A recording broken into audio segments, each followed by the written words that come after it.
Warning, the following video may contain adult language and themes. Viewer discretion is strongly advised. If you have a problem with this, please stop playing this video now.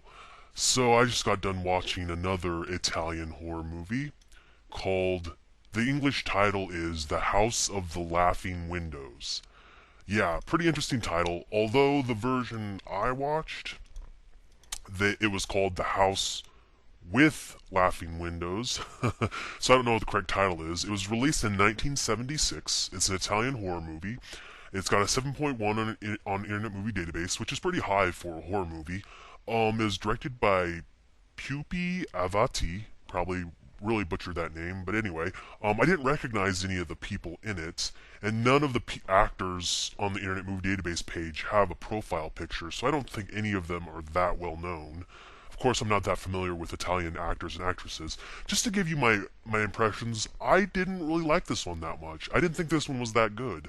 I heard about this one because I saw it on somebody's top 30 Italian horror movies, and it wasn't that good in my opinion. I actually thought it was rather mediocre for an Italian horror movie. I mean, usually Italian horror movies, even if they're not good story-wise, they're at least directed really well and at least have really artistic directing and a really good atmosphere and stuff and really good music. This one really didn't stand out that much. The plot was very muddled and very confusing, like a lot of Italian horror movies are, but it didn't have the style or the atmosphere to make up for it, like a lot of Italian horror movies do. This one just didn't have the X factor as far as other Italian horror movies I've seen. The director, I don't recognize the director's name. He's not as famous to me as like Dario Argento or any of the other Italian horror movie directors. I guess I'll have to watch some more from him. But basically, the plot synopsis is, I'm going to try to avoid spoilers. Basically, this guy gets contracted to go out to this Italian village and finish this painting on this church wall, which is of this saint who's being killed. It's basically the saint who's being tortured. He's hung. It's like a picture of the saint who's hung up by his arms or something, and these two women are stabbing him and torturing him. It's this really gruesome picture, but I hear that's what a lot of religious symbols are. They're really gruesome, and he's contracted to finish the painting because the last person who worked on it died mysteriously.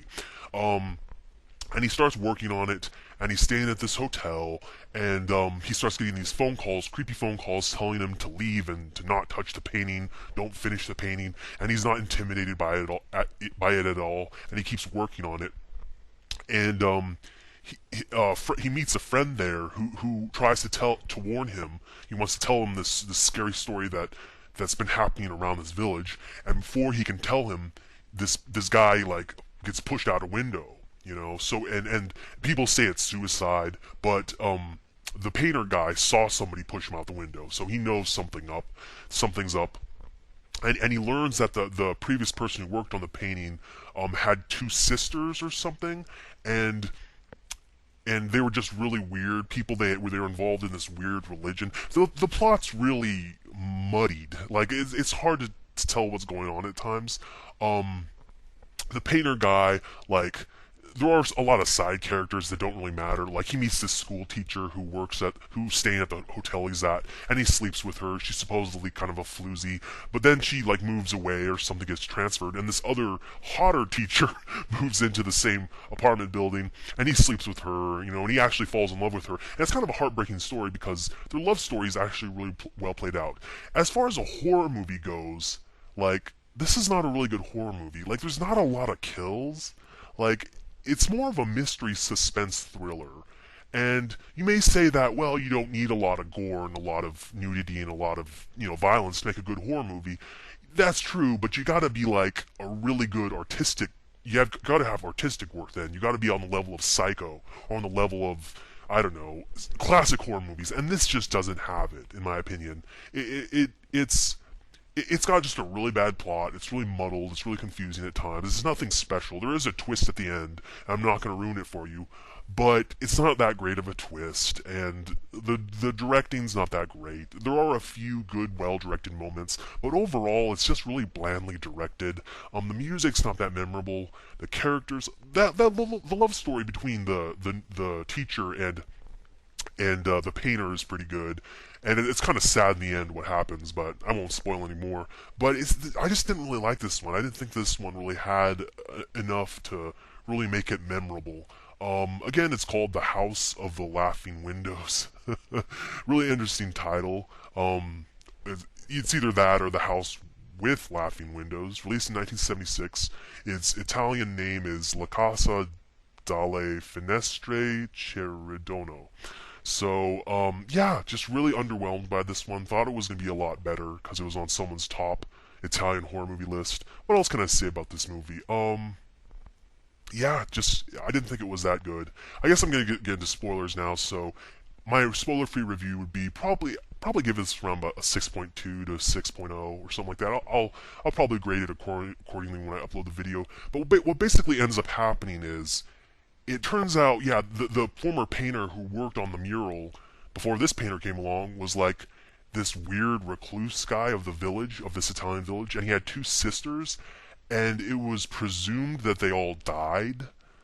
Like this weird story where like the painter lit himself on fire and made his sisters watch, and he ran off into the darkness. And I don't remember how they said the sisters died, but it turns out the sisters are still alive, and they preserved their brother in formaldehyde, and they're like sacrificing people. And it turns out that the mural that the painter is recreating, the two women stabbing the saint are actually, it's actually the two sisters, in the mural, and they're still alive. And like, I don't know, like it's really unclear, but they like sacrifice people to try to bring their brother back, and it never even says if it would actually work, because when it shows the brother, he's just this corpse in formaldehyde. So it's like, okay, maybe are these women just crazy? And what the twist is, it turns out that the priest